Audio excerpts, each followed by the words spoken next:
Ici Jean-Dominique Leduc. Bienvenue au balado d'entretien Entre deux cases.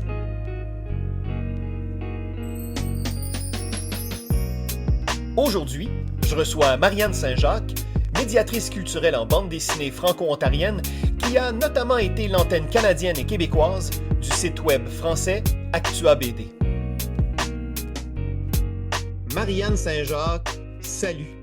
Salut Jean-Dominique. Il y a une éternité qu'on s'est parlé. D'ailleurs, en préparant l'entrevue, je pense que la dernière fois qu'on a échangé, c'est par courriel, puis je pense que c'est avant la COVID même. La dernière fois que je t'ai vu, j'étais juste comme entrecroisée très rapidement dans un salon du livre ou un festival de la bande dessinée, puis c'était avant la COVID. Donc oui, ça fait très longtemps qu'on n'a pas échangé de vive voix. Tu sais que ça, là, ce que tu viens de dire, c'est généralement ce que les gens me disent. La dernière Oui. fois que je t'ai vu, c'était en coup de vent. Ouais, coup de vent is my middle name. Alors, Marianne Saint-Jacques, très, très heureux de te recevoir à l'émission. Estimé collègue, puisque tu travailles dans le domaine de la médiation culturelle en bande dessinée, tu as œuvré notamment pendant de nombreuses années pour le site Actua BD. Tu étais l'antenne canadienne et québécoise de ce site toujours actif. Tu étais là de 2008 à 2022, ce qui est quand même un long moment, là. J'ai commencé à écrire pour Actua BD quand j'étais aux études, en troisième année de baccalauréat.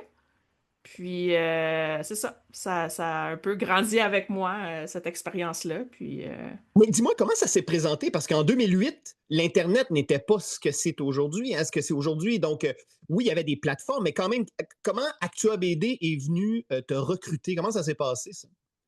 ben, comme j'ai dit, j'étais au baccalauréat, j'étudiais en littérature, Ouais. ce qui veut dire que je lisais des grosses briques, des romans, des pièces de théâtre, de la poésie, mais genre à n'en plus finir. De temps en temps, j'avais besoin une petite pause, fait que j'ai recommencé à lire de la bande dessinée à ce moment-là. J'en avais toujours lu beaucoup, mais comme beaucoup de gens, je pense vers l'adolescence, on se dit, ah, on passe à autre chose, on a l'impression qu'on est un peu trop vieux pour ça, parce que ce qu'on lisait, c'était de la bande dessinée jeunesse ou de la bande dessinée tout public. On se rend pas compte encore qu'il y a de la bande dessinée plus adulte. Donc, c'est ça, je suis rendue en troisième année d'université. En Ontario, c'est 4 ans, un programme universitaire de premier cycle. Donc, je décide de prendre une petite pause de la princesse de Clèves, puis je me lance dans l'écriture oui, de la princesse de Clèves, effectivement. Puis je me lance dans la lecture de bande dessinée. Puis là, je décide de commencer à écrire sur la plateforme Blogspot. Là, on pouvait tous s'ouvrir un petit blog là-dessus. Ah ben oui, Fait que je m'ouvre un les petit belles blog années. anonyme.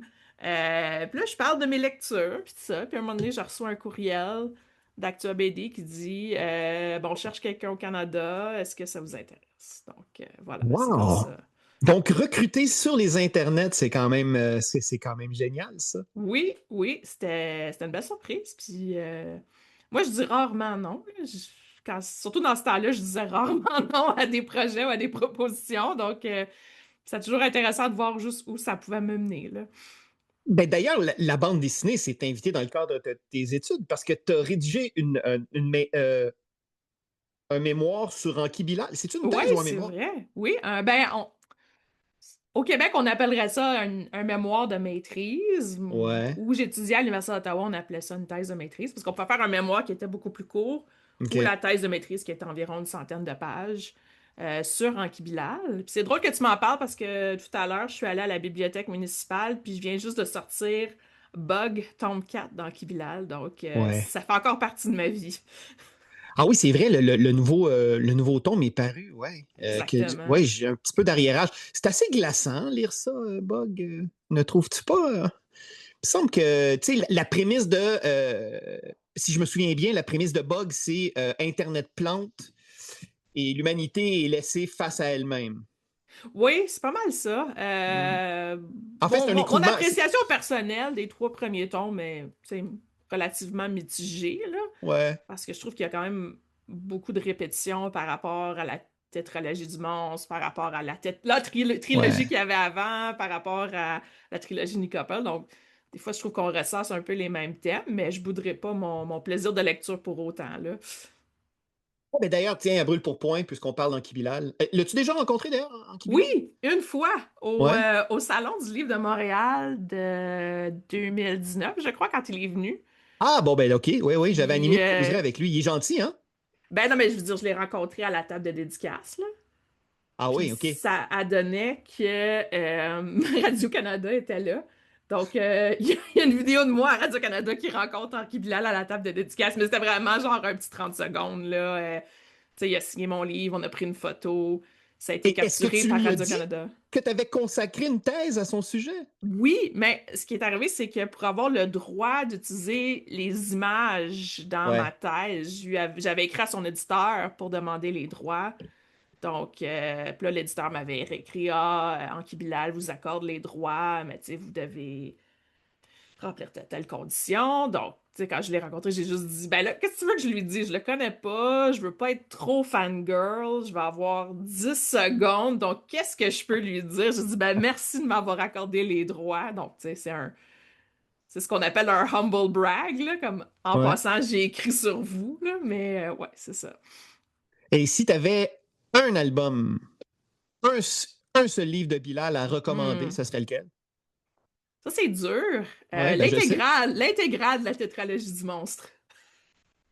Ah ouais, mais tu triches un peu, là. Oui, je triche un peu. Parce que ma thèse de maîtrise portait sur la OK. tétralogie du monstre. Ouais. Mais sinon, je pense que la femme piège, c'est vraiment l'album le plus intéressant. Ah oui, OK. Moi, je suis Ouais. vieux, hein, Marianne. Je t'aurais dit Partie de chasse. En fait, Oui, mais ça, c'est un album vraiment emblématique, ouais. vraiment iconique. Je pense que c'est le début d'Anki Bilal comme on le perçoit aujourd'hui. Parce que moi, j'avais lu tout ce qu'il avait fait, tout ce qu'il avait fait auparavant, en tout cas tout ce que j'avais pu mettre la main dessus, là, parce qu'il y a Ouais. des trucs qui sont difficiles à trouver, mais moi, en fait, le truc qui m'a le plus marqué, c'est son film Immortel Ad Vitam. Oh mon Dieu, oui. Ça, c'est Ouais. comme en 2004 à peu près. Oh, Ça jouait à oh. Télé-Québec. Je l'ai vu à Télé-Québec. Puis, je trouvais que c'était étrange comme film, c'était très atmosphérique. Comme j'ai dit à l'époque, j'étudiais en littérature, je tripais bien gros sur Baudelaire, donc ça venait me chercher. Puis c'est comme ça que j'ai découvert Anki Bilal, en fait. C'est grâce à Télé-Québec, puis à ce film-là. Ah ouais. Ouais, C'est drôle. Drôle de parcours, hein, quand même. ouais. Hey, moi, j'ai vu ce film-là dans une salle de cinéma complètement vide, Marianne. J'étais le seul spectateur au AMC Forum à Montréal, dans l'ancien Forum. Mais je pense que c'est un film qui est fait pour être vu. Comme ça, c'est un film d'atmosphère, c'est pas du tout un film d'histoire. Il y a juste trois acteurs, tous les autres, c'est comme des personnages animés, mais Ouais. animés assez grossièrement, là. C'est pas du tout comme de l'IA générative comme aujourd'hui, là. Ça a l'air plutôt comme des personnages de jeux vidéo de Nintendo 64, là. Ouais. Fait qu'imagine Puis, sur un écran géant, là, mais c'est un film d'atmosphère. Je sais Ouais. pas, il y a quelque chose qui est venu me chercher dans ce film-là. C'est vraiment drôle. Je m'attendais pas à ce Non, qu'on parle autant d'Anki Bilal aujourd'hui. Mais donc la bande dessinée est revenue dans ta vie en force, en quelque sorte, parce que oui, quand même. elle s'est réintroduite dans ton parcours scolaire, puis ensuite dans ton parcours professionnel.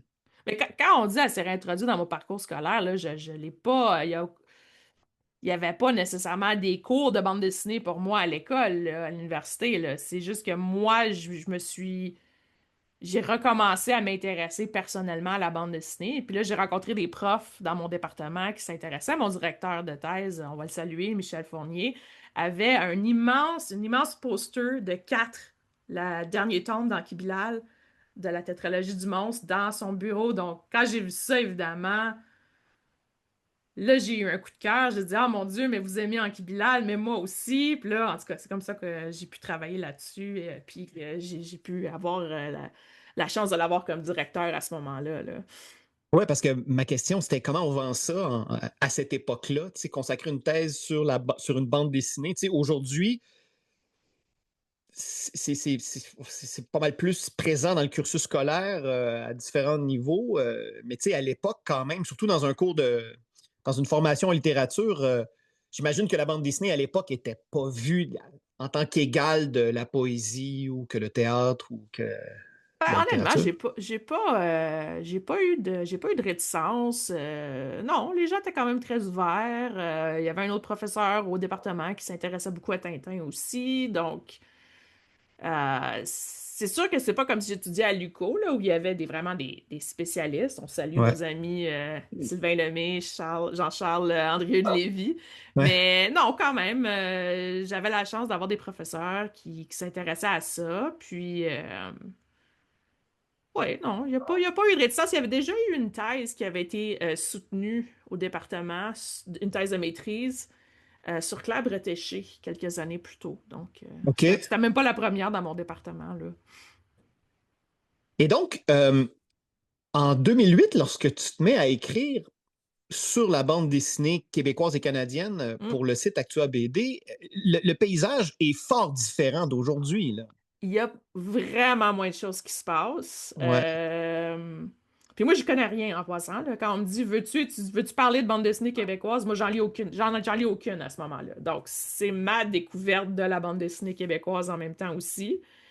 Il y avait les 400 coups, barre oblique, mécanique générale, qui en ouais. faisait un peu. La pastèque était là dans le paysage, c'est sûr, mais pas l'acteur qu'on connaît aujourd'hui. Papa n'existait pas.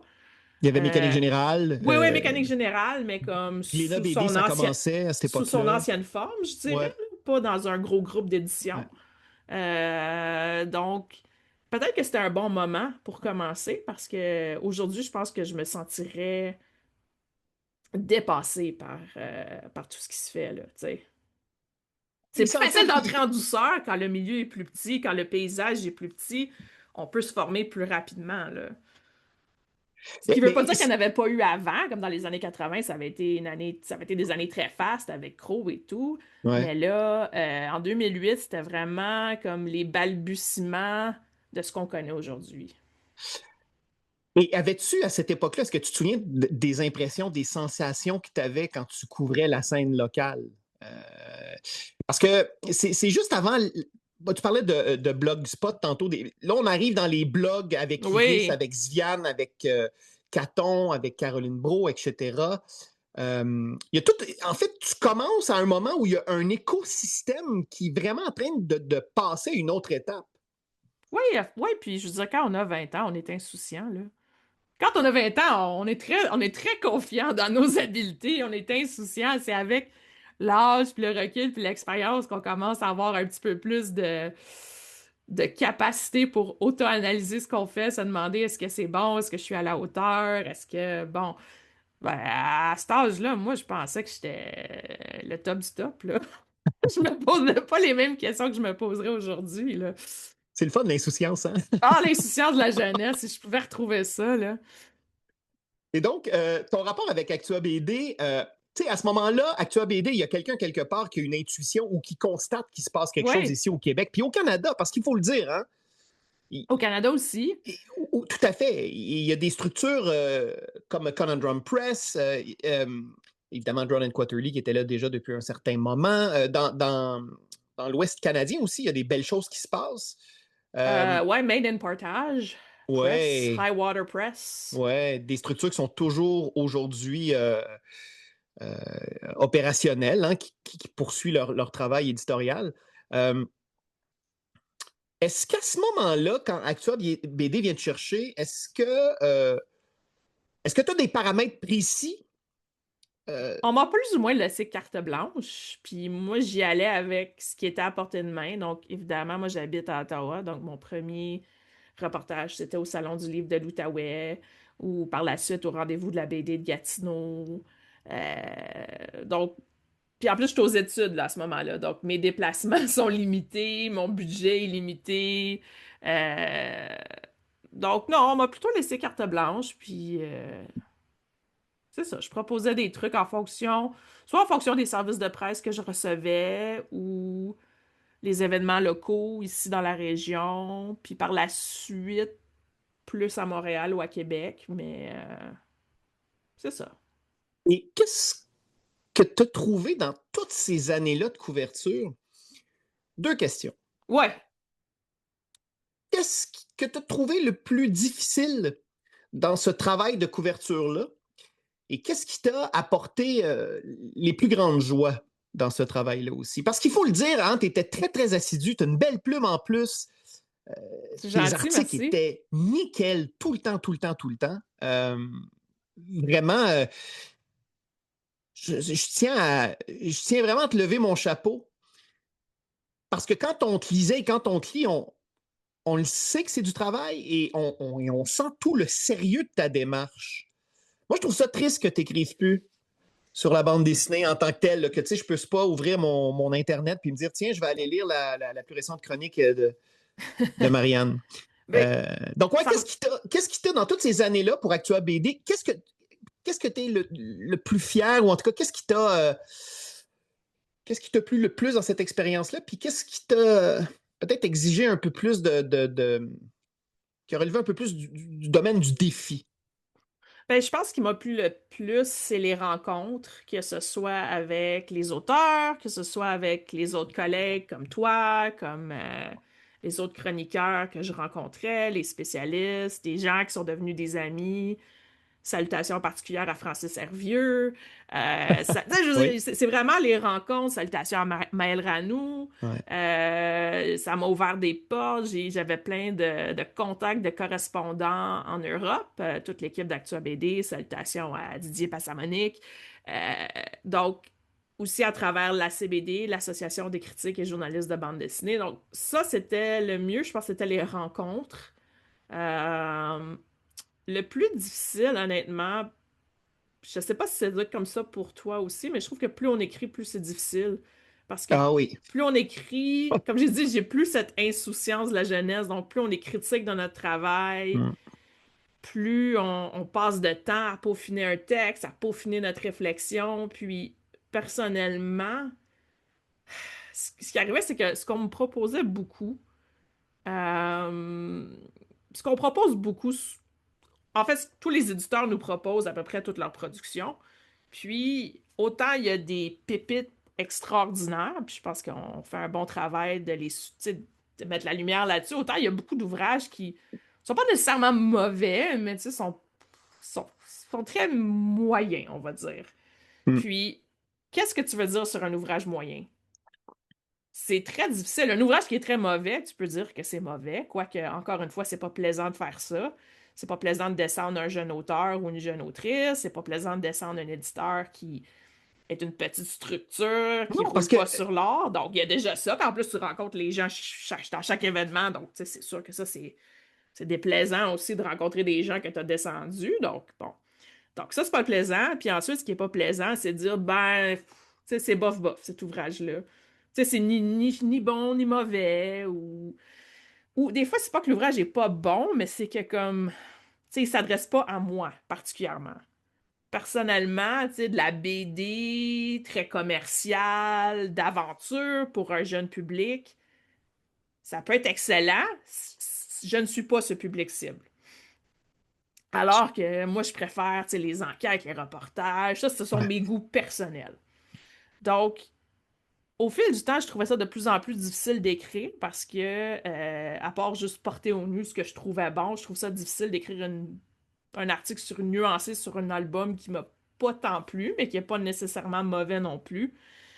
Puis aussi, je préférais faire l'analyse à de la critique pure. Comme si tu regardes mes derniers articles, c'est beaucoup plus de l'analyse Ouais. que de la critique. T'sais, à la fin, je dis, ah oui, c'est bien, lisez-le, achetez-le. Mais comme le long article, c'est plus de l'analyse des thèmes ou des symboles ou des Mais choses comme ça. c'est intéressant que tu dises ça parce qu'effectivement, je te dirais que de mon côté, c'est un peu le même parcours.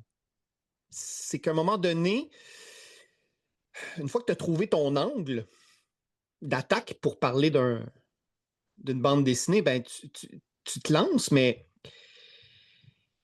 moi aussi, il y a un moment où j'ai envie d'en dire plus, ou en tout cas, j'ai envie d'aborder le médium d'une manière différente parce que, tu sais, on évolue dans notre travail, comme tu le dis si bien, et que tout à coup, dire c'est bon ou c'est pas bon, ou ça s'adresse à tel type de personne, c'est bien, mais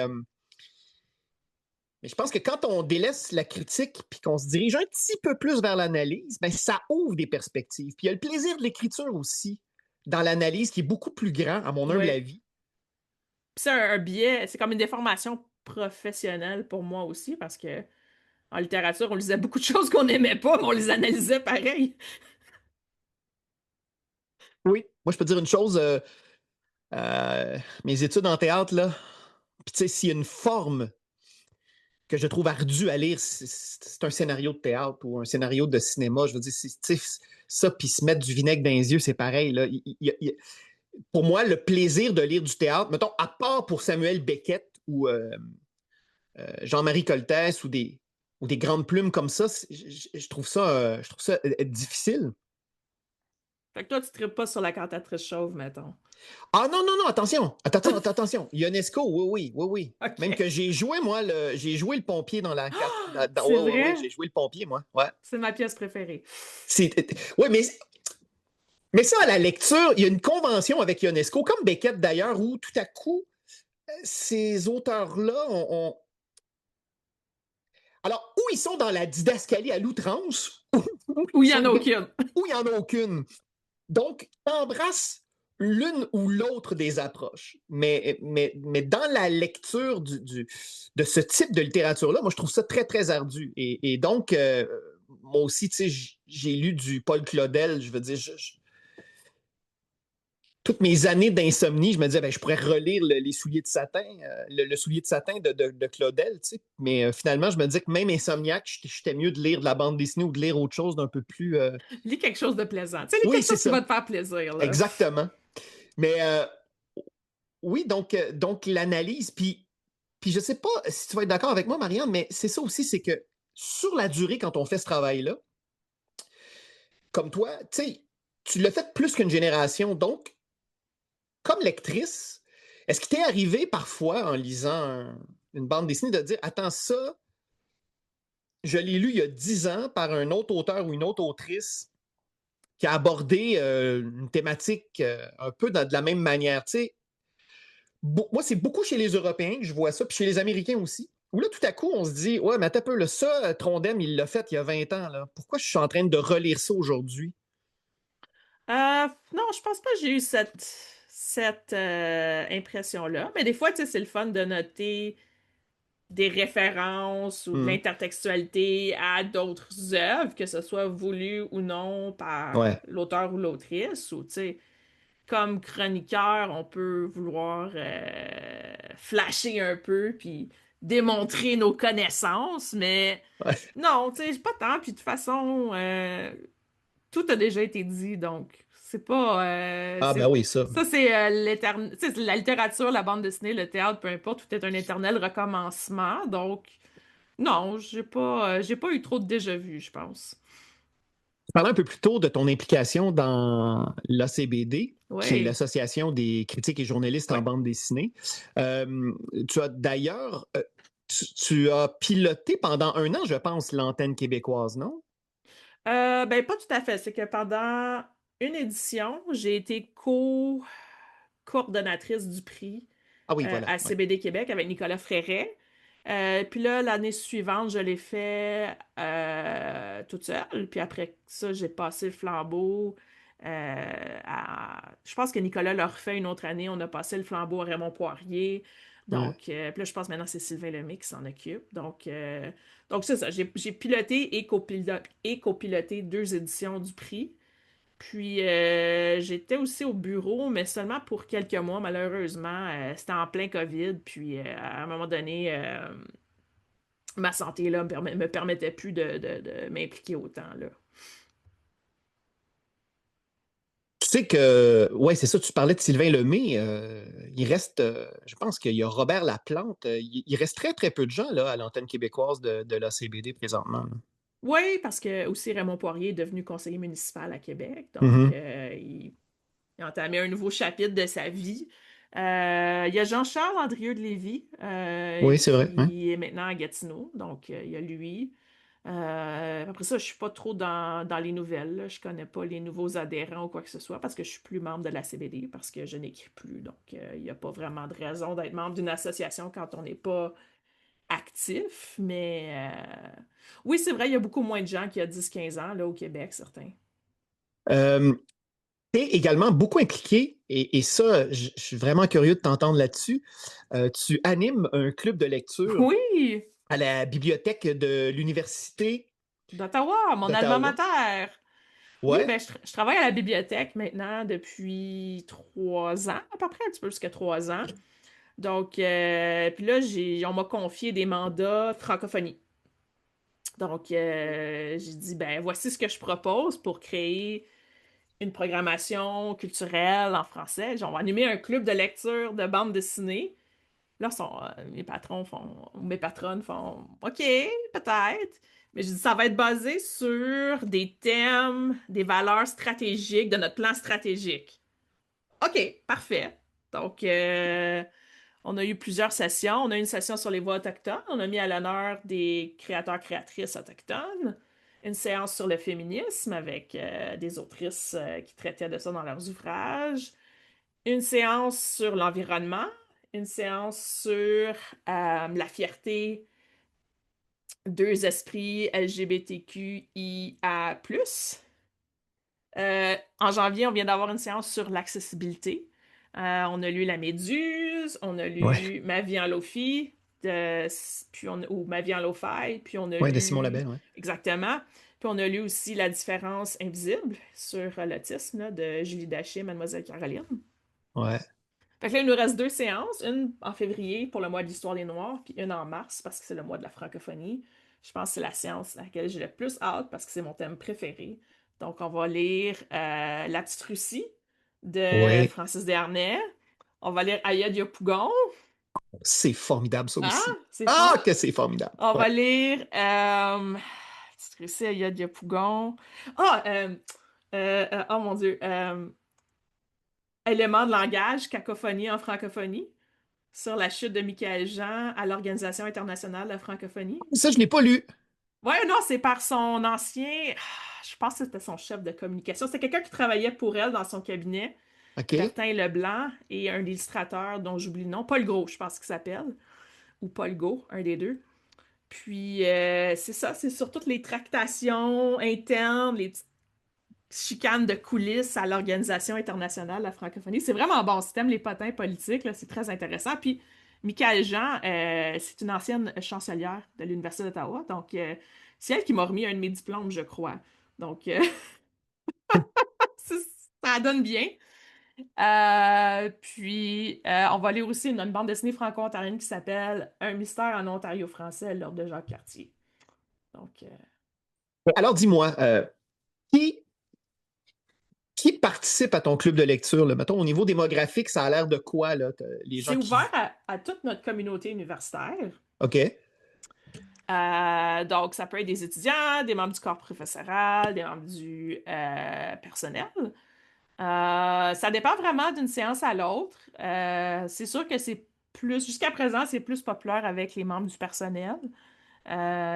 Puis, il y a des gens qui viennent juste pour pratiquer leur français aussi. Il y a des gens qui viennent juste pour le social. Il y a des gens qui viennent parce qu'ils aiment la bande dessinée. Euh, donc, c'est intéressant. Ça m'a permis de faire des rencontres intéressantes avec des collègues sur le campus. Aussi, je fais venir des invités spéciaux autant que possible sur chaque séance. Comme là, la séance passée, euh, on a eu des représentants d'organisations qui traitent d'accessibilité sur le campus, mais aussi pour la séance virtuelle, on a eu Pietro Sacca, qui est un étudiant au doctorat à l'UQO qui se spécialise sur la représentation de l'autisme dans la bande dessinée. Donc, on a eu une présentation de Pietro sur la bande dessinée La différence invisible. Là, pour la prochaine, vu que c'est le mois d'Histoire des Noirs, j'ai une bande dessinée au programme qui a été coécrite par un professeur historien à l'Université Nipissing et l'Université Laurentienne. C'est un spécialiste de l'histoire de l'Afrique et de l'histoire des Noirs au Canada. Il s'appelle le professeur Amadouba. Donc, on a fait un petit entretien préenregistré que je vais montrer, puis je vais avoir pour la séance virtuelle, je vais avoir une personne de l'organisation à Toronto qui a publié la bande dessinée qui va être là aussi. Donc, j'essaie d'ouvrir ça un peu plus large, puis de créer des rencontres, puis d'utiliser la bande dessinée finalement comme un vecteur pour tisser des liens un peu plus larges dans la communauté universitaire. Et ce que je trouve très intéressant dans cette démarche-là, et ça peut sembler anodin, mais je serais curieux de t'entendre là-dessus, mais parler de bande dessinée francophone à Ottawa, bon, évidemment, Gatineau est juste de l'autre côté, mais quand même, est-ce que ça représente un certain défi? Tu sais, tu disais qu'il y a des gens qui se pointent pour pratiquer leur Oui, français, parce entre qu'on autres. est une université bilingue, donc il y a des Oui. gens qui étudient qui sont des non-francophones, la plupart du temps, soit des allophones, soit des anglophones, qui font un parcours d'immersion en même temps, donc qui cherchent des occasions de pratiquer leur français. Ou juste des employés pour qui le français est leur deuxième langue officielle, donc qui cherchent des occasions de socialiser en français. Mais non, je veux dire, quand même, à peu près 30% de la population d'Ottawa est francophone. Puis, j'ai pas les chiffres exacts à l'Université d'Ottawa, mais il y a quand même une bonne proportion d'étudiants francophones et de personnel francophone aussi, là. Et donc, dans ces rencontres-là, il y a quand même plusieurs lectures à chaque fois. Tu vois, moi, Oui, j'anime deux clubs de lecture très, très différents, un avec des ados, un en milieu carcéral. Et, euh, et c'est une lecture par rencontre. oui. Mais là, je vais t'expliquer, c'est que c'est un peu basé sur un club de lecture qu'il y avait à la Bibliothèque publique d'Ottawa, auquel j'ai eu la chance d'assister à une couple de séances. C'était organisé par Philippe Leblanc, qui écrit pour The Comics Reporter, je crois. Ouais, le nom me dit Euh, quelque chose, ouais. oui, oui, ok. Ben lui est francophone aussi, mais il organisait un club de BD en anglais, puis il mettait plusieurs BD au programme. Mais comme c'est à travers une bibliothèque, c'est-à-dire que si je mets, on va dire, La Méduse de Boom au programme, ok? Mais on n'a Hmm. rien qu'une copie de ce livre-là. Ben, il y a juste une personne qui peut l'emprunter puis le lire, right? Ouais. Donc, je mets plusieurs livres dans l'espoir que peut-être une personne va lire chaque livre. Mais je dis aussi aux gens, vous pouvez venir si vous avez lu aucun livre, puis vous voulez juste avoir des suggestions de lecture. Fait qu'il y a des Ben gens qui m'ont oui. dit, ah, j'avais un peu arrêté de lire la BD, mais là, je suis venue au club BD, puis là, ben, j'ai recommencé à en lire, ou, tu sais, ça m'avait l'air, ce livre-là, je vais peut-être le lire, ça avait l'air intéressant, là. Et qu'est-ce que ça t'apporte, contrairement, par exemple, à l'écriture de chroniques et de critiques que tu fait pendant très, très longtemps, l'animation de clubs de lecture comme ça, qu'est-ce que ça t'apporte du point de vue personnel, du point de vue professionnel? Est-ce que ça change ton regard sur le médium de la bande dessinée ou est-ce que ça élargit des perspectives? Je veux dire, Ben, qu'est-ce que ça t'apporte de différent dans ta pratique? c'est deux publics complètement différents, parce que quand j'écrivais pour Actua BD, c'est un médium spécialisé pour les gens qui aiment déjà la bande dessinée. Hmm. Ouais. Et en plus, dans le cas d'Actua BD, c'est que c'est un site principalement européen, franco-français. Oui, il y a des gens en Belgique qui le lisent. Oui, il y a des gens en Afrique francophone. Oui, il y a des gens en Suisse et au Canada qui le lisent. Mais tu sais, c'est un public très particulier, très ciblé. Tandis que là, je parle à des gens qui sont francophones, franco-ontariens, québécois ou allophones, anglophones. C'est pas nécessairement des gens qui lisent la BD dans leur quotidien. Donc, des fois, les gens ils viennent plus pour le thème que pour la bande dessinée aussi. Ouais. Donc, c'est juste deux publics complètement différents. Tu sais, je peux pas partir je peux pas assumer que les gens vont connaître les auteurs à l'avance ou vont connaître les courants de bande dessinée ou les éditeurs ou des choses comme ça. Donc, c'est plus grand public, je dirais. Mais il y a un plaisir, Ben, justement, certain. dans Mais le fait d'ouvrir les perspectives des autres. Puis Ben moi, je suis tellement contente de juste pouvoir parler de bande dessinée pendant 1 heure et demie, tu sais. Ça, déjà là, je suis contente. c'est le fun, hein? C'est vraiment le fun. Puis s'il y a des gens qui me disent, quand il y a des gens qui me disent, hey, j'ai lu tel livre, puis je l'ai aimé, moi, je suis comme, ah, good, tu sais, j'étais pas dans le champ, là. C'était un bon choix. Oui, il y a le plaisir, hein, tu sais, d'élargir les perspectives des lectrices-lecteurs. C'est, je trouve que c'est grisant quand on réussit à faire lire une bande dessinée à quelqu'un pour qui c'était pas forcément sur le radar, et qu'en plus, cette personne-là te revient par la suite et a apprécié la lecture, en tout cas. Mais il y a des gens aussi là-dedans qui sont des grands lecteurs, des grandes lectrices, puis qui auraient lu ça ou qui auraient lu autre chose, là. C'est pas, je veux pas m'approprier tu sais, il y en a pour qui c'est un petit peu champ gauche, mais il y a des gens là-dedans aussi qui sont très bande dessinée, donc, Mais tu sais, tu parlais que certaines personnes sont attirées par le thème. Quand ouais. tu as commencé Actua BD en 2008, là, n'aurais pas pu animer un club de lecture. Ben, en tout cas, oui, tu aurais pu avec la production mondiale, mais admettons que tu t'étais donné comme barème d'animer un club de lecture juste avec la production locale. Mais mon club n'est pas que de la production locale, là. Non, non, c'est ça. Ouais, ouais, non. Déjà, à la base, j'ai quand même quelques traductions. On a lu Liv Strömquist, par exemple, dans La science sur le féminisme, qui est Ouais. suédoise, que j'aime tellement. Tu sais, là, on va lire Marguerite Abouet, Est-ce Clémence que je te l'ai Gregy dit que avec c'est Aya formidable? Oui, je Dupont. te l'ai dit, hein. Ouais, Oui. ouais. Donc, déjà, c'est pas que de la production locale, mais Ouais. j'essaie autant que possible de mettre de l'avant des perspectives canadiennes, québécoises et même, lorsque possible, franco-ontariennes. Euh, mais, ouais, non, ce que j'aurais pas pu. Je peux le faire maintenant parce que j'ai 15 ans d'expérience de lecture intensive de bande dessinée. Fait que Ouais, là, je pense évidemment. à des thèmes, puis je pense à des ouvrages que j'ai déjà lus, puis je sais comment ils vont bien s'aligner avec les thèmes que j'ai en tête. C'est ça la différence. C'est que maintenant, j'ai un certain bagage que j'avais pas quand j'ai commencé. Et à la bibliothèque, justement, où tu travailles, est-ce que tu sens qu'il y a vraiment une fréquentation assidue du médium de la bande dessinée par les Oui, quand usagers? même. Ouais. Parce qu'on a un espace au premier étage qu'on appelle entre nous la médiathèque. C'est une médiathèque, mais ce terme ne veut plus dire grand-chose aujourd'hui pour la plupart des gens. Quand j'étais étudiante, c'est là qu'il y avait les microfilms, là, soit dit en passant. Puis maintenant, c'est un Ouais. endroit où les gens jouent à la PlayStation. Et on a comme un mur entier de bandes dessinées. Donc, oui, quand même, c'est pas mal vu, là. Ça fait partie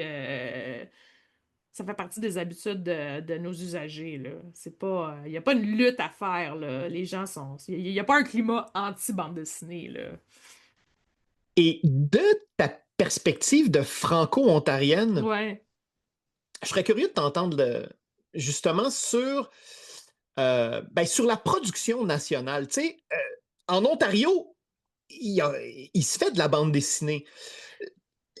Il Je y trouve que, en a, ouais, mais la grosse majorité, en fait, c'est comme. Parce que c'est ça, depuis que j'ai arrêté, depuis plusieurs années, je m'intéresse à ce qui se produit en Ontario français. Parce que j'ai eu la chance de suivre des cours de littérature franco-ontarienne avec Lucie Hott, qu'on salue. Puis à partir de ce moment-là, je me suis posé la question, où est la bande dessinée franco-ontarienne? Puis souvent, les gens me répondaient, ben, il n'y en a pas ou je sais pas. Donc, j'ai commencé mes propres recherches. J'ai commencé, mais ce qu'on voit surtout, c'est des organisations franco-ontariennes, des organismes, des OSBL qui vont se servir de la bande dessinée dans le cadre de projets ponctuels hmm, pour faire valoir leur organisme ou transmettre des valeurs, transmettre une identité. C'est pas vraiment de la bande dessinée comme on l'entend quand on va dans une librairie, là. C'est des petits fascicules qui sont ouais. des fois vendus, des fois distribués sous forme de PDF, des fois distribués par des OSBL. C'est pas vraiment de la bande dessinée qui est produite dans une logique d'édition professionnelle ou d'édition commerciale. Il y a Donc, quelques, il y a quelques rares cas d'espèces, mais je vais en citer un ici au Québec, chez Moël Graphique, l'album Parkinson, ouais. que Marc Tessier a dirigé. Donc, c'est une Me réalisation. semble que je l'ai lu, ça. Ouais, ben ça, tu vois, c'est une réalisation conjointe. Ouais. C'est-à-dire que l'organisme a une version en couverture souple de l'ouvrage Hmm. pour leurs usagers et Moël Graphique en ont produit un certain nombre en couverture cartonnée, couleur, qui est distribué à grande échelle dans les librairies à travers le Québec.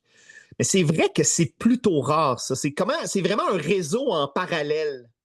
Mais, tu sais, pour revenir à ça, il y a quand même quelques cas qu'on peut citer. Le premier cas, c'est le magazine La Revue La Pup, qui était à la fois, Ah ben oui, dans les années 70, là, qui ouais, était à la fois franco-ontarienne et québécoise. C'était vraiment une revue régionale ouais, de l'Outaouais, d'Ottawa et de l'Est ontarien. Donc ça, c'est un bon exemple. ouais, Il y a quand même aussi Rodolphe Vincent, qui est né à Ottawa. ouais. Donc ça, c'est un autre exemple. Puis, plus près de l'époque actuelle, il y a quand même Michel Laframboise qui a publié, je pense, 15 albums de bande dessinée différents, Oui, qui et puis habite elle à écrit aussi des. Hamilton. Ah oui, Ah, c'est vrai, oui, puis elle écrit des romans aussi, c'est une oui, c'est romancière. ça. Ouais. Donc, ça serait peut-être. Ça, c'est vraiment des exemples de bande dessinée pour la bande dessinée, là, pas la bande dessinée comme outil de communication, mais oui. Est-ce que, toi, de ta perspective de lectrice puis de médiatrice, Mm. j'imagine que tu aimerais en lire davantage de la production francophone ontarienne, distribuée à grande échelle, on s'entend, là. Oui, oui, puis il y a aussi, faudrait que je te parle de ça, il y a une BD folklorique qui avait été publiée par comme prise de parole dans les années 70 qui s'appelait Tijan fin voleur, qui était publié par, oh mon Dieu, son nom m'échappe, c'est un folkloriste, un jésuite, qui était très connu dans le nord de l'Ontario. Attends, je vais faire une recherche. Si Euh, Jean... Ah, mais attends, ça me dit vaguement quelque chose. Mais ça a quand même été distribué, là. Germain Lemieux, le père Germain Lemieux, puis illustré par Luc Robert. Ça, c'est un autre exemple. Ça avait été publié par les éditions Prise de parole. Et aujourd'hui, on peut se le procurer auprès du Centre de folklore, là. OK. Moi, j'en ai une copie. Mais est-ce que j'aimerais en voir plus? J'imagine que oui, mais tu sais, je veux dire, l'édition francophone en milieu minoritaire, c'est toujours, ben, c'est un éternel combat, là. Il y a toujours, puis l'édition en général, c'est un combat, là. Ça tu le Oui. sais, j'imagine. Oui, oui, oui. Puis, ce qu'on m'a fait valoir souvent comme argument, c'était que c'était très cher d'éditer, de publier de la bande dessinée, comparativement, mettons, à de la poésie ou à d'autres médiums. Ça, je suis moyennement convaincue, mais c'est peut-être vrai. Parce que dans le sens où on dit c'est très cher de publier en couleur, etc. Mais moi, je me dis, on peut publier en noir et blanc, là, ça le fait ça aussi. Mais Mais d'ailleurs, je crois me souvenir que Michel Laframboise a, pendant un moment, auto-publié via la plateforme Amazon, qui est du ouais, print ouais. on demand, là. Je sais pas si c'était CBD, par contre, là, c'était peut-être plus ses romans, ses nouvelles. Mais je pense qu'elle a fait un ou deux albums de bande dessinée en noir et blanc. Il faudrait que je vérifie, là, Ben, mais je les ai ici, veux-tu que je les monte à l'écran? ben oui, si t'es ça, J'ai go. tout ça ici. Parce que c'est ça, j'ai commencé pour pouvoir les répertorier, il faut les acheter. Ouais, Pour pouvoir les analyser, pour pouvoir. ouais. Donc, en fait, je vais te montrer la collection si tu me donnes une petite seconde. Oui, oui, certainement. Donc, j'ai L'Ordre de Jacques Cartier, tome 1, Un mystère en Ontario. On va lire ça au Club BD. C'est un ouvrage qui est publié par le Regroupement du patrimoine franco-ontarien. C'est une BD qui a été faite par Kevin Montpellier et Martin Deschâtelet. Il y en a un des deux qui fait aussi, je crois, de l'animation et du jeu vidéo. Ils en ont fait 2 tomes. Ils ont aussi fait 2 comic books en anglais qui s'appellent. Il y en a un qui s'appelle Big Nick, puis c'est comme un héros à Sudbury, donc le Nickel, Big Nick. Puis il y en a un qui s'appelle Merv and Vinnie Earth's Finest. OK. L'Académie des chasseurs de primes. Ah, ben oui, Ben ben oui, oui, hein? ben Parce oui. que je crois que c'était Yannick Champeau qui vivait à Ottawa Oui, Yannick dans le Champoux temps. et Benoît, l'illustrateur Benoît, qui travaille en animation. Euh, Oui, d'ailleurs, série, c'est dommage que cette série-là n'ait pas continué. L'Académie des chasseurs de primes aux éditions, dans la collection Rotor, là, c'était vraiment une excellente série, ça. Ouais. Ouais. J'ai Regard trouble d'Éric Pellado ici. Ah, ben oui, Eric, bien Ben sûr. oui, qui vient de Rockland. Là, j'ai quelques Michel Laframboise. J'ai La Plume japonaise qui avait été publiée aux éditions Vermillon, qui est un éditeur franco-ontarien qui a mis la clé sous la porte, malheureusement. Hmm. Ça, c'est comme un genre de style manga, inspiré par le manga. J'ai Face à l'imprimé obscène, qui est de Gérard Tessier, Ah, qui est ben oui. un de mes essais préférés. Ouais. À lire absolument. C'est pas Ah, c'est un franco-ontarien, classique, ça. mais il y a un prêtre qui est franco-ontarien, qui est comme. Je pense qu'il est responsable du cinéma au diocèse d'Ottawa, qui écrit un réquisitoire contre la bande dessinée, qui est assez fascinant. Ah oui, hein? Mon Dieu. Ça doit dater un peu, ça, quand même. Ah, ça date des années 50, je Ouais, c'est crois. ça. En pleine époque, à l'époque macartiste.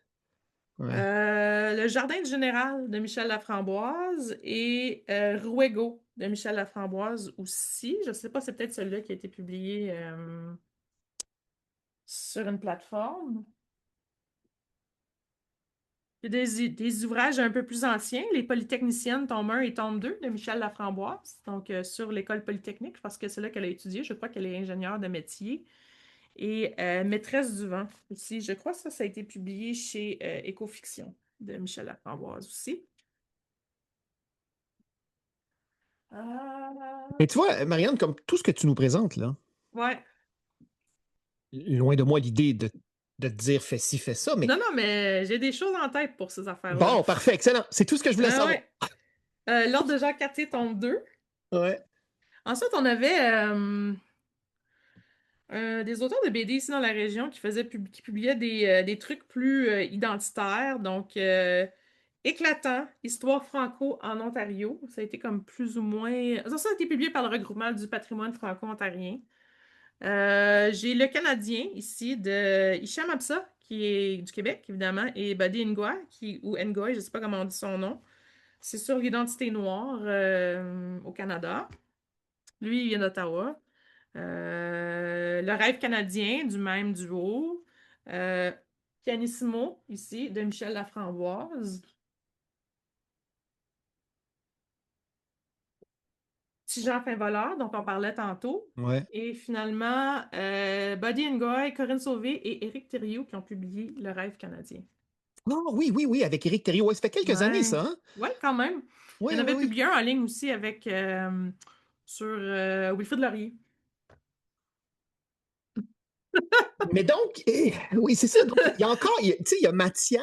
Donc, il y a du stuff. Il y a du stuff qui se fait, mais c'est beaucoup du stuff identitaire. Là, j'ai pas Ouais. publié des ouvrages que j'ai en format numérique, mais c'est souvent avec la volonté de transmettre une certaine identité franco-ontarienne ou une identité africaine, dans certains cas, francophone, ou une identité canadienne très forte. Mais je pense que c'est naturel, ça. Tu sais, quand Ouais, ouais, on ouais. remonte le fil du temps, puis au début des années 70, tu parlais de Pulp tantôt, tu sais, quand on pense à toute cette génération-là qui ont lancé des magazines lors du début du printemps de la bande dessinée québécoise, qu'est-ce que c'était sinon que identitaire, tu sais? Oui, c'est ça. Je pense qu'il y a ça.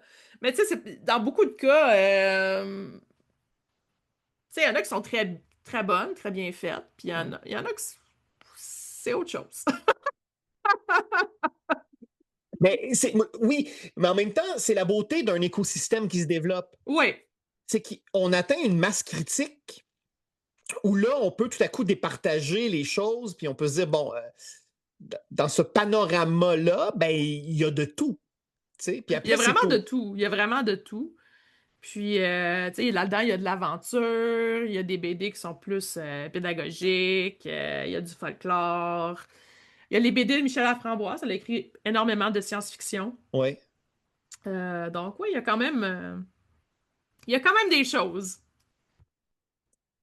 Alors, évidemment, je suis très, très curieux de voir ce qui va se tramer dans ton esprit parce que ce que tu nous as, l'échantillon que tu nous as présenté là, tu sais, pourrait donner lieu à un projet un peu plus poussé, un portail, ou en tout cas euh, comme un genre d'outil. Parce que le propre.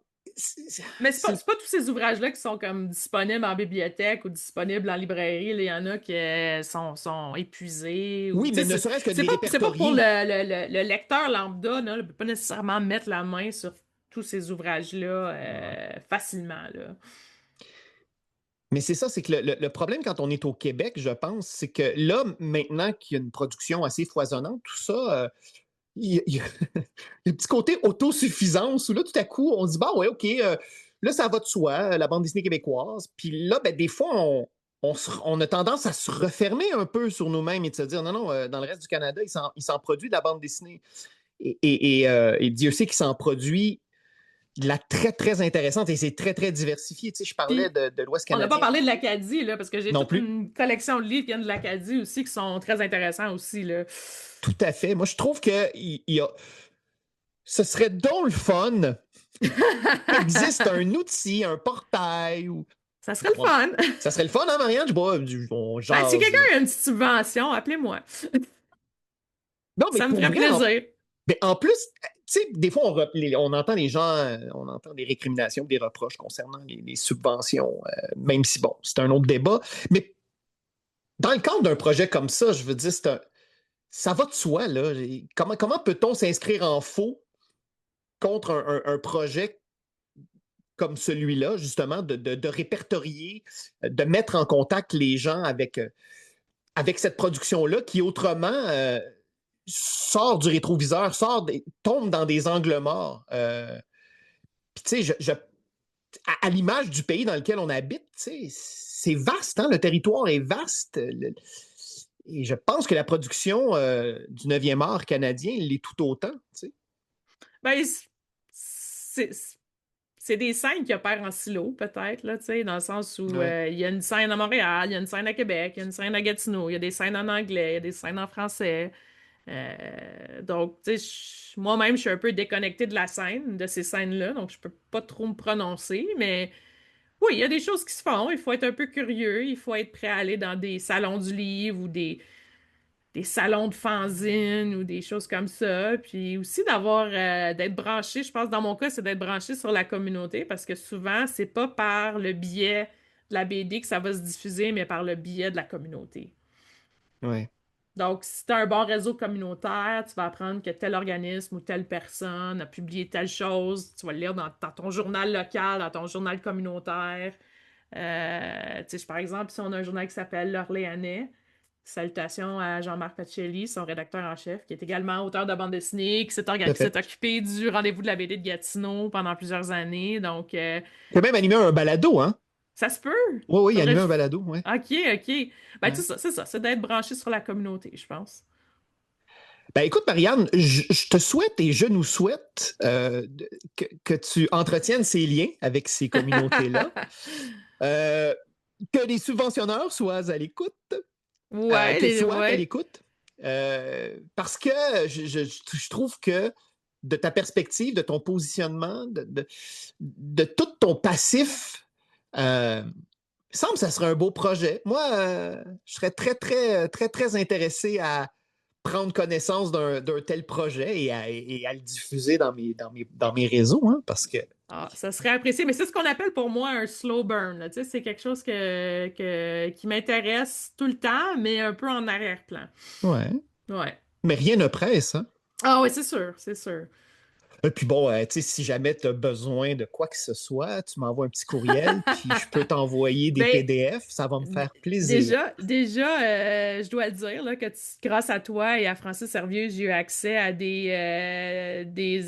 archives très précieuses du journal La Pulpe, par exemple. Donc, Ah oui, je me souviens. Je pense ah oui, d'ailleurs, c'est là, oui, on s'était oui, oui. contacté la Ben oui. dernière fois. Oui, oui, je travaillais sur le livre de Pierre Fournier, puis je numérisais ses archives. Oui, oui, Oui. ça me revient maintenant. Donc, ouais, je t'avais envoyé ça. Oui, Francis Servieux, qui est, à défaut d'avoir le terme français vraiment, c'est un pocheur, hein? C'est un pocheur d'archives, Francis Servieux. Je connais pas personne qui est aussi bien branché sur le milieu que Francis. Oui, puis c'est un archiviste aussi, hein? Et Donc, oui, puis il y a une super belle collection aussi, ouais, là. ouais, ouais, C'est ouais. vraiment... non, non, c'est... Moi, je le Ce remercie. gars-là, c'est une mine d'or, là, au propre comme au figuré, là. Ah, ouais, tout à fait. Moi, il est remercié dans chacun de mes livres, Oui, Francis. absolument. Il est toujours dans mes remerciements. Il y a un abonnement, là. Bon, ben, on le salue, puis on le remercie. Oh, ça va sûrement lui faire plaisir. D'ailleurs, j'aimerais ça, justement, c'est sur mon radar, là, de lui consacrer un épisode du balado à Francis Servieux. Ça finira bien par arriver. Hey, Marianne, toujours un plaisir de discuter avec toi. Je, je- Vraiment, bravo pour tout le travail que tu as fait et que tu continues de faire en lien avec la bande dessinée. Euh, Vraiment, ton bâton de pèlerin, tu le tiens fermement Merci. depuis très longtemps et chapeau bas. Vraiment, bravo pour l'excellent travail que tu fais. Ben, merci, mais tu sais, je te renvoie l'appareil, Jean-Dominique, parce que tu sais, comme moi, quand on a la piqûre, là, c'est dur de se sevrer. Alors, écoute, je te souhaite aucune cure de désintoxication. je vais aller à l'encontre de ce qu'on veut généralement dans la vie. Je te souhaite encore de passionnantes lectures, de belles rencontres. Ben, merci. Et je te souhaite beaucoup de bonheur pour la suite et au plaisir de te lire, de te voir, de te rencontrer à nouveau et donc de te suivre dans tes différents projets. Ben, merci beaucoup, Jean-Dominique, puis merci de m'avoir reçu en 2 cases. J'étais tellement content d'être ici aujourd'hui, là. Hey, tout le plaisir est pour moi, vraiment. Merci, Marianne. Salut!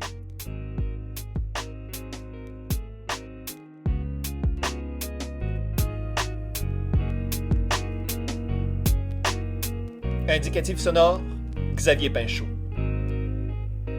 Pour suivre mes différentes activités de médiation culturelle en bande dessinée, rendez-vous au jean-dominique-leduc.ca. À bientôt.